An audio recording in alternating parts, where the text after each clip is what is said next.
Hi, this is Heidi from Garden Crossings, and I want to take you for a walk through my garden. It's mid-May right now, so let's take a look and see what's going on. So we're going to start off here in the front yard, and you can see that I haven't done a whole lot yet here. I think we just got over our last freeze of the season, so I think we can start bringing some of the annuals home and popping them into place. I'm going to go ahead and show you what we have here. So if you've watched any of my videos with the pot in the pot in the ground, this is what these pots look like. So they're just kind of buried here into the lava rock, and we've got drip tubing that we'll put into each planter once it gets planted into here. But these are just basically placeholders, and then I have plants planted up in pots that are that same size that I'm going to just drop right into the landscape and then put the dripper in it and have a beautiful mass of Vista Supertunia color come summer. So that's how that pot in the pot works.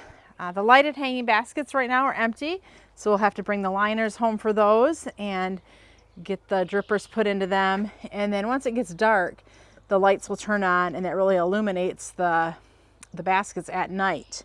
I have some beautiful aqua pots that we'll be placing in the landscape here as well. So in that little, in front of the rocks here, there'll be one there.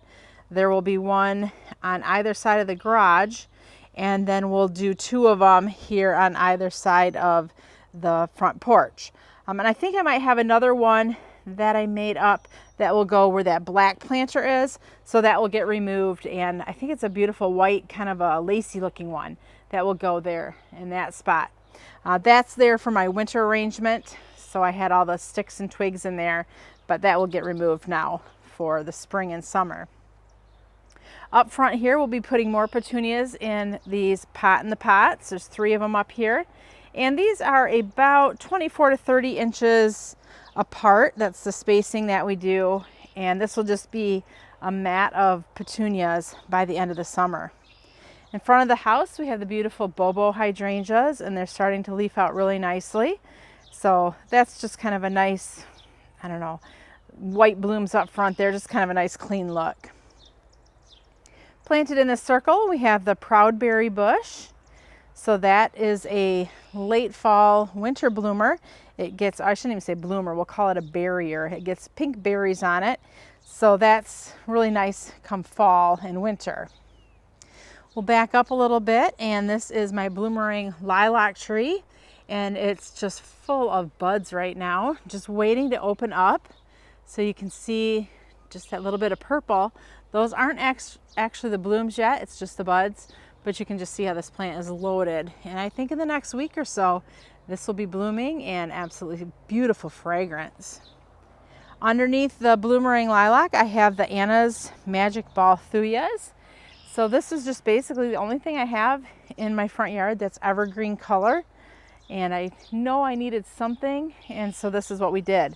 So these are, God, I don't even know how old they are now. Probably 7, 8 years. I don't know, time flies when you're having fun. But really nice mature plants. They're only about 24 to 30 inches wide and about 24 inches tall. So just very nice and compact. As we head down the hill here, you'll notice there's a few more pots in the ground. And so that's where we'll put a few more petunias in, just to kind of fill this side out with a lot of color. We have the Quickfire hydrangea, and this was trimmed back in the fall. So this just, it's a pretty big plant. It's about 8 foot wide, and it's been trimmed to about 6 foot tall. So that just fills out this big space with nice color come midsummer. As we head down the hill, we have our Bobo hydrangeas. There's 3 of them here, and between each of them is a Pugster butterfly bush. So this did come back off the old growth, and then there's also some new growth down in there. So we watched to see where the new growth was coming from, and then trimmed any of the dead branches out. So that's about 2 foot tall right now. Up against the house is the hydrangea. This is a Hearty Hydrangea. I believe this one is Little Lamb. So I always forget, but I'm pretty sure it's Little Lamb. So it's really nice, bright, clean white. Little Lamb's no longer made, but it's very similar to the Limelight Hydrangea. We've got the Phobia Bonfire. that is blooming right now. And actually, I think this is a little bit past its prime, but you can see how that gives kind of a nice little yellow chartreuse color into this space. So this space in the garden is super dry, and it's hard to get things to grow in this space. So I've kind of just, not that I've given up on it, but I've planted some big things. So we got the big hydrangea, there's some irises that never bloom, but then I have like 3 hardy hibiscus in here, which is the sticks that you're seeing. And those get pretty big, so they just really fill out this area nicely. There's no signs of life yet on the hardy hibiscus, but as I've said before, I'm not concerned because we'll start to see little sprigs come through. Probably, actually, let's go in for a closer look. Probably beginning of June is when we usually see them, but looky there. There's a couple little green there on the bottom right. So they're just starting to sprout.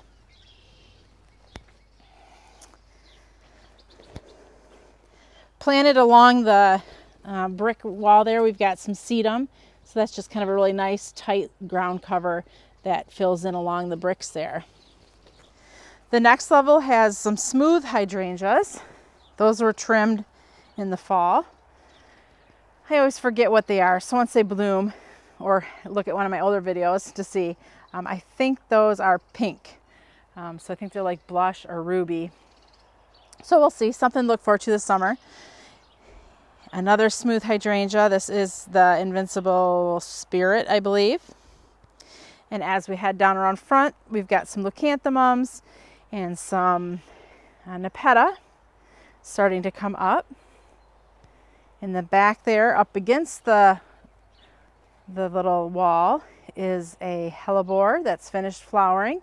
But the hellebore flowers are really nice because even when they're like past their prime, they still look really nice. We've got a little clematis there up on the trellis as well. As we head around, this is a giant hosta. This is sage, and I want to show you something. The whole middle of this thing has died out, but it is so big that once the leaves, are finished getting as big as what they get, you can't even tell there's a giant hole there in the middle. So it really needs to be split, but I think it looks fine like that, especially from a distance. You don't even see the hole. In this little garden bed here, there's some hosta, some daylily, some more hellebore. Looks like we got a few Columbine there. Here is some astilbe that got hit by the cold, so it'll outgrow that and be fine. Up front is the Inca ice Ulster Myria. Look at that thing, is just spread, and I love it because that's one of the longest blooming perennials in this garden. That will, once it starts flowering, I'll still have flowers in November, depending on how the season goes. So Ulster Myria is really great.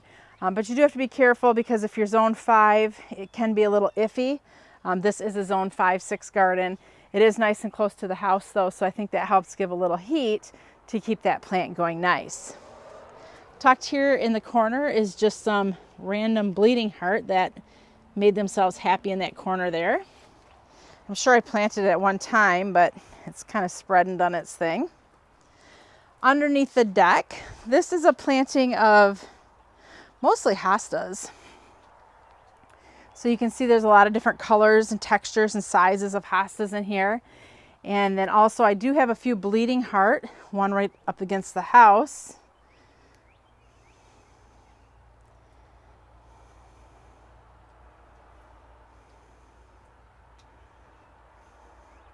So those are doing really well right now as well. And that just gives a little splash of color to this area. Got a clematis here growing under the deck, and it is full of buds. This is one of the earlier clematises to bloom in the garden. And I believe this one is Rutel, a beautiful magenta. And then under the window are some of the, I believe those are the Invincible wee white hydrangeas. This little area here we have been struggling with for the last couple of years. We'll plant stuff and then it dies. So I don't know. I have to rethink what goes here. I had a bunch of nepeta. You can see there's only one right, that big ball there. That's the nepeta. There was 3 or 4 more that have died. I had some Tuscan Sun Heliopsis in here, and they're coming back, but not super great. And this is a dry area, so they should do really well here. So I don't know. I'm not going to plant them again because usually I learn a lesson. If I plant once and it dies, I'll try twice, but never 3 times, because that tells me the plant does not like that location.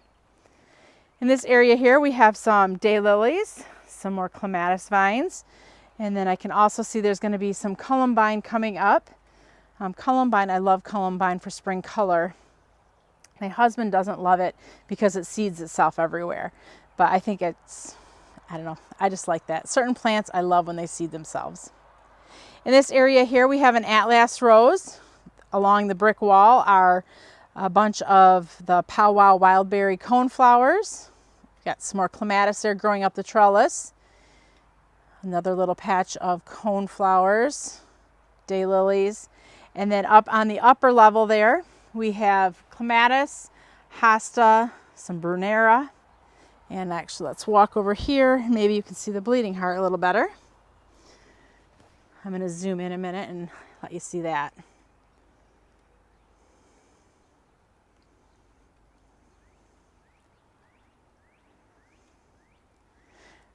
So that's a fairly shady area in the garden.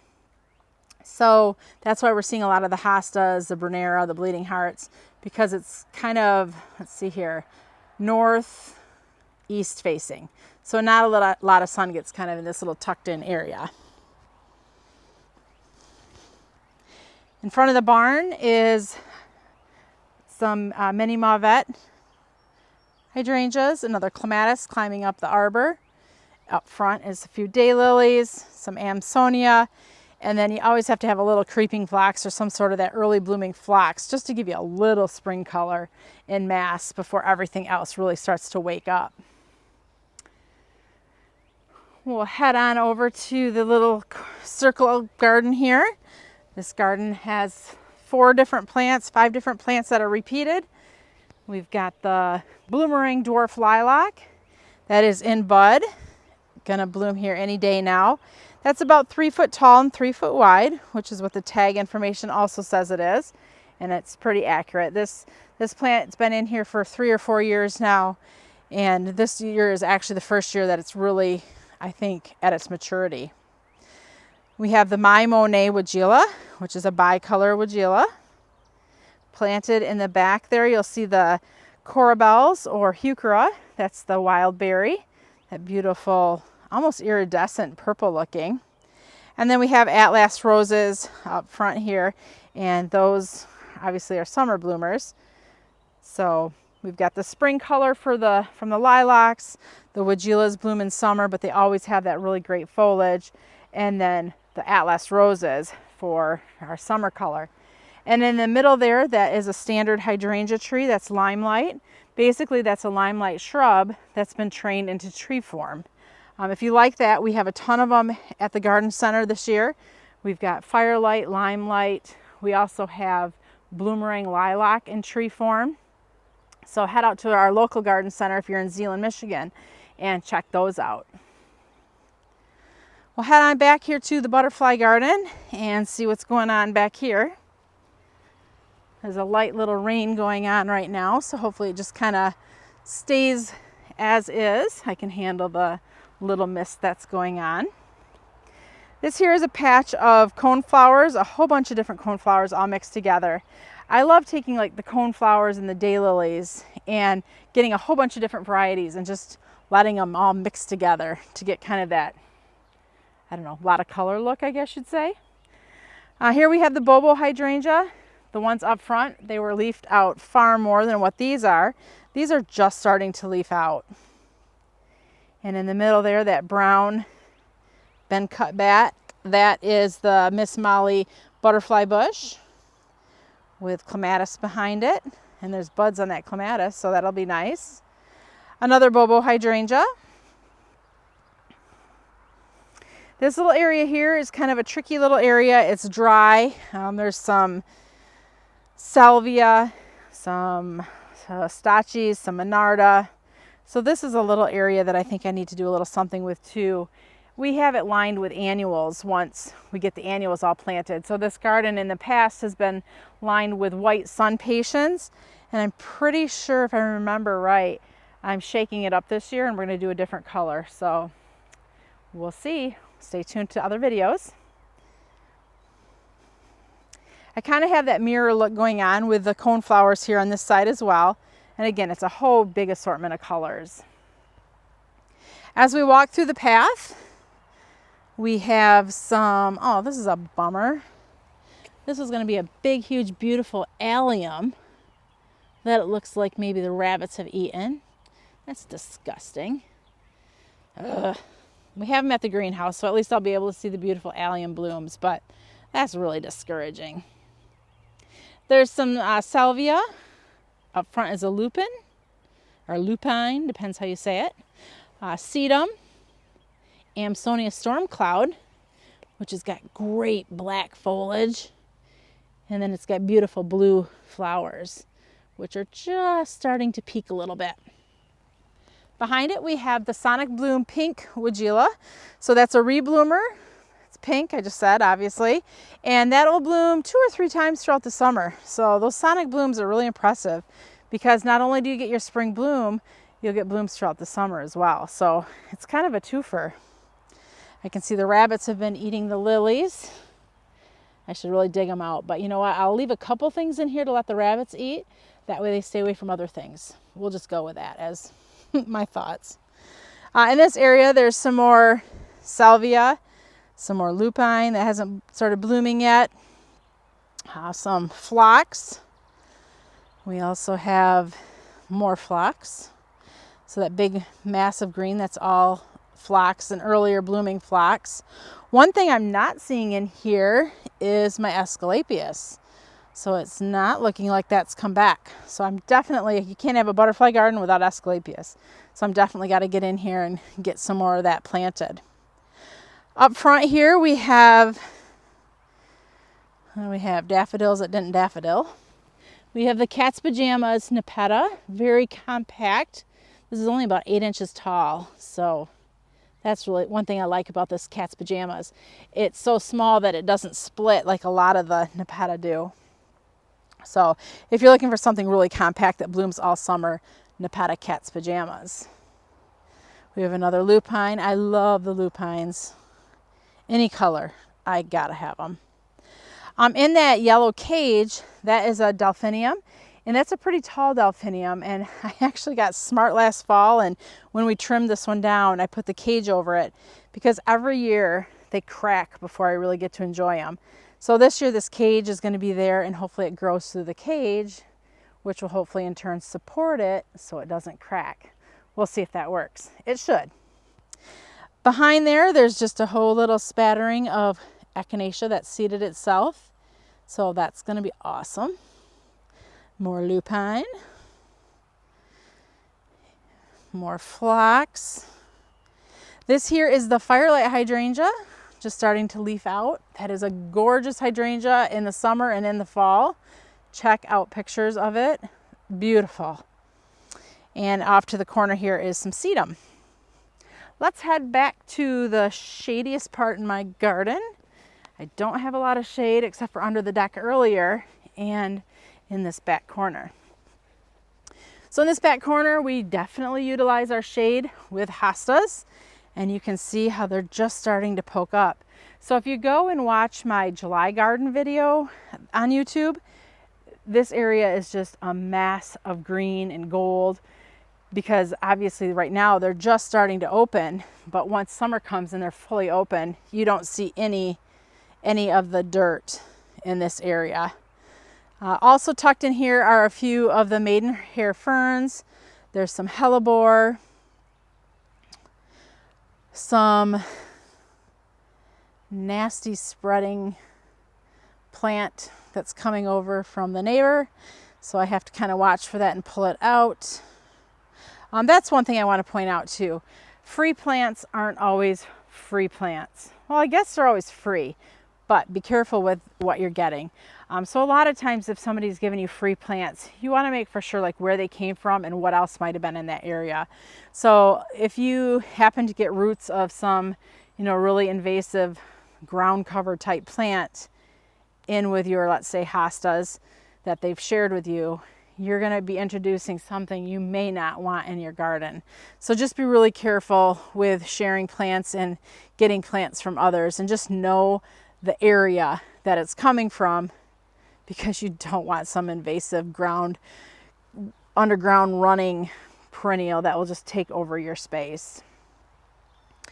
So we're starting to get a little bit more sunny in this area. And one thing I should have talked about earlier before we headed out here is you'll notice I use a lot of yellow in this area. So I'll just step back and you can see all the splashes of yellow. So even though there's not a lot of flower color yet, from a distance from my house, from the window, I can see a lot of contrast of foliage color in the form of yellow. There's hostas out here, there's sedge grass, there's heucherella, there's bleeding hearts. All of those things have like yellow or chartreuse green foliage options, and that's what we're seeing here. Some of the things that are blooming, we have the lungwort or pulmonaria. That's really a pretty spring bloomer. There's some astilbes tucked in here to add a little color amongst all this hosta foliage. We've got bleeding hearts that aren't flowering quite yet. I can see that got nipped by the frost the other day, but it will recover. It'll be fine. But yeah, just think foliage color too when you're starting to plant out or plan out your garden beds. Kind of walking here in the middle of this hill. I'm going to go up here and show you this tiarella. So this is a tiarella, more of a native tiarella, and this was one plant, and this thing has taken over. I'm okay because it's headed back, so hopefully it will smother some of the weeds that are back there, but I don't let it come forward anymore because although it's a great ground cover, I want different flowers out front. So that's what's going on in the back. Let's take a look. So there's a creek on the back of the property here. Not many years ago, but when we first bought the property, we could just walk down a gradual hill and get into the creek. But as the seasons went and have changed, the creek pattern has kind of changed as well. So now there's about an 8-foot drop off that's going straight down there. So it's pretty hard to access the creek now, just due to the way that the water has eroded the creek bank. One thing I am seeing amongst all these weeds down here is Columbine, and that's one thing I'll do, is I will take Columbine seeds and just kind of sprinkle them anywhere and everywhere, because they're easy to get to germinate. And if I'm going to have weeds back here, I want some Columbine as well, because at least I know it's a flower that I purposefully planted there and not one that's just kind of taken over my space. So let's kind of meander our way through the hillside. One thing I want to point out, we have rhododendrons that don't do very well. We noticed this winter that we have deer that now are walking along this top of this garden bed, and so they've been munching on these rhododendrons. So I don't know, I'll see, maybe I'll leave them for another year, see what happens, but we might have to get those replaced with something else, because I have to be more cautious now of deer friendly or deer resistant choices. Here we've got some anemone. This is actually starting to spread a little bit, but I'm okay with that because of the space that we're in. It's kind of sparse up here because things haven't been living very well. So if an anemone will grow, I'm going to count it as a win, and we'll just let it kind of spread. Here's another Amsonia storm cloud. Go in for a closer look. Check out that dark stems, and this one here is just starting to open a little bit. So pretty, that beautiful periwinkle bloom.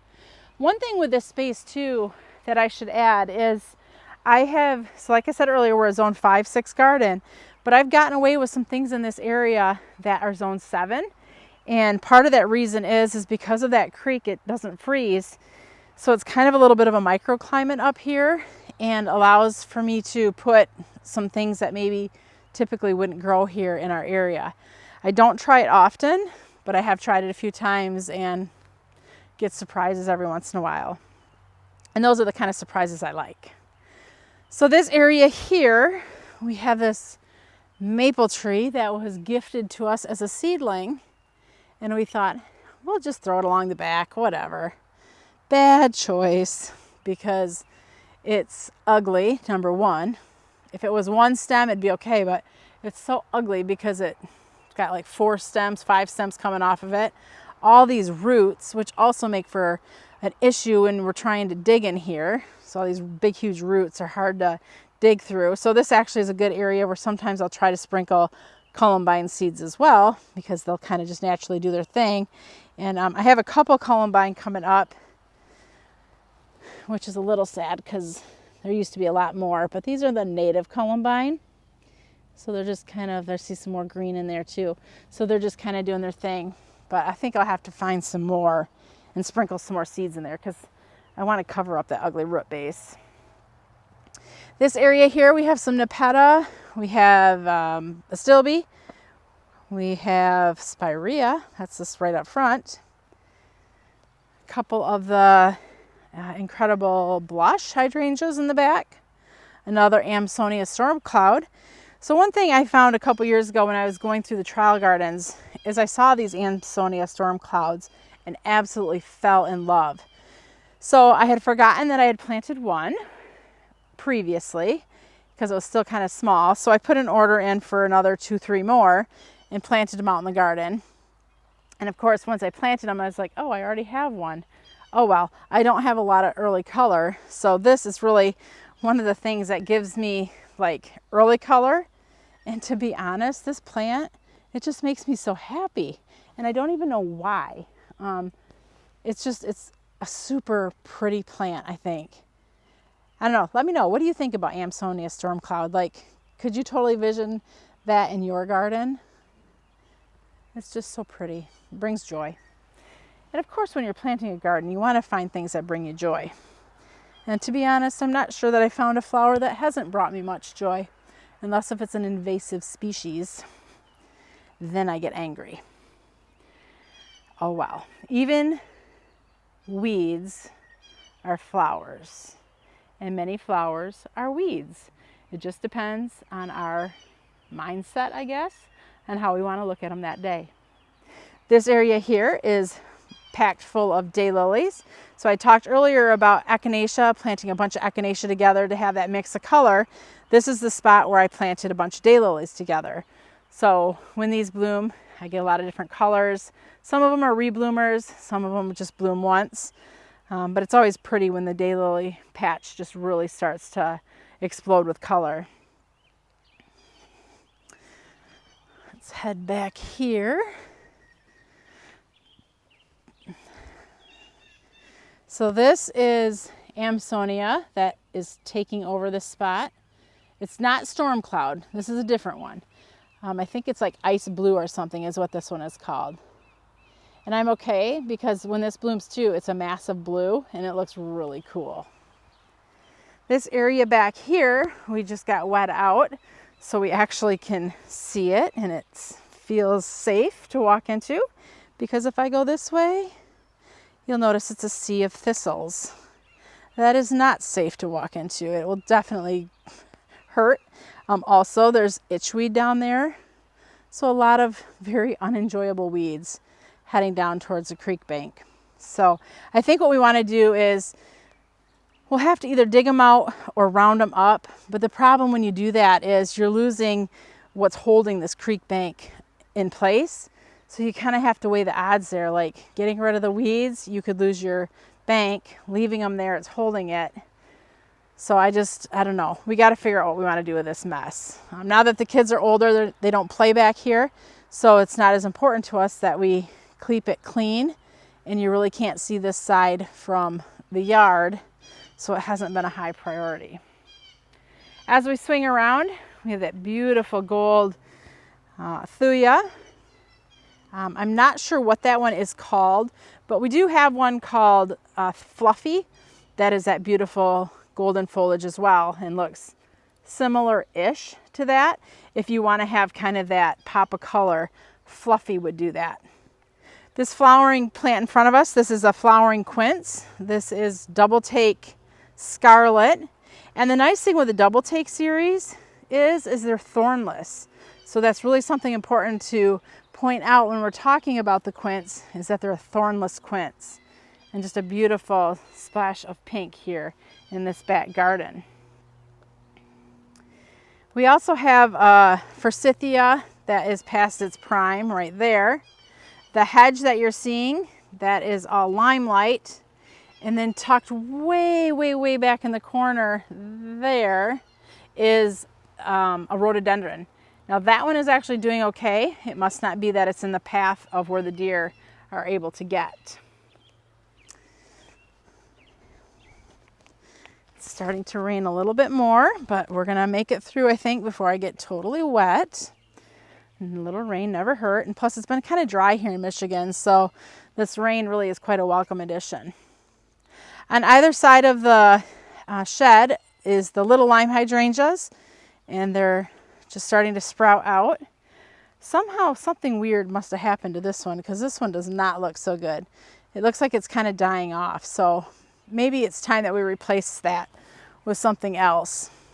That's one thing. I mean, shrubs don't have to be a forever plant. Plant them in your garden and enjoy them while you're enjoying them. But once they don't bring you joy anymore, get rid of them, because there's so many more beautiful things that you can put in the garden. I know when you plant a tree, that's a commitment. When you plant a shrub, it doesn't have to be a commitment. I mean, it can be, but don't be afraid to pull your shrubs out if you don't love them, because so oftentimes when you plant it, it was the best thing out there. But years down the road, there's better things out there. So don't be afraid to get rid of old ratty shrubs. In this part of the garden here, there's a lot of tall phlox, some grass, daylilies, and hardy hibiscus. This here is the incredible hydrangea. Kind of smushed in front of it here is, right there is a invincible spirit. Next to me right here is Bobo. And I think the thing you'll notice is Bobo is one of the plants I have repeated several times in my garden. And if you've noticed, there's different stages at where they're at depending on where they're located. Close to the house, they were really leafed out. But back here in the garden, there's not as much foliage going on them. We have the beautiful Spirea here. I think this one is Big Bang, as well as the golden one there. The one we're looking at now, that one is a much older Spirea and really looks like it needs to get trimmed back and shaped up a little bit. Where this one here is a little bit newer and has a nicer habit to it. I have two trellis, I don't know, they're not really trellises, but two structures there that the clematis will crawl up. It looks like I got to get out there though, because the clematis is getting tall and it's like laying on the ground and not going up those trellises. So I got to help train the clematis to get going up the trellises. This is a grouping of the Allium Millennium, so that'll be a July bloomer. As we head around, we've got some daylilies, some sedum, which is the burgundy down there, and the burgundy black there. This here is my proudberry bush. That was something we also had in the front of the garden. Again, this is the fall bloomer, fall barrier. I don't know. Check out proudberry. Go online and check it out. It's one of those like hidden treasures, hidden gems. Something, if you're looking to add something different to your garden, proudberry definitely is something different to add to the garden. Here I have a giant hardy hibiscus. And I'm just starting to see just a little snippets poking out of the ground here. So it's right on schedule. I usually say June 1. You'll start to see it, but I'm already seeing it here mid-May. So that's a really good sign. I also have here a trellis, a chicken wire homemade trellis thing that I have my clematis climbing on. There is about 6 of them on here. The ones that are just ginormous or thick, that is Ragucci, as well as on the end over there is Ragucci. And then I have Patricia Ann Fretwell, Candida, let's see,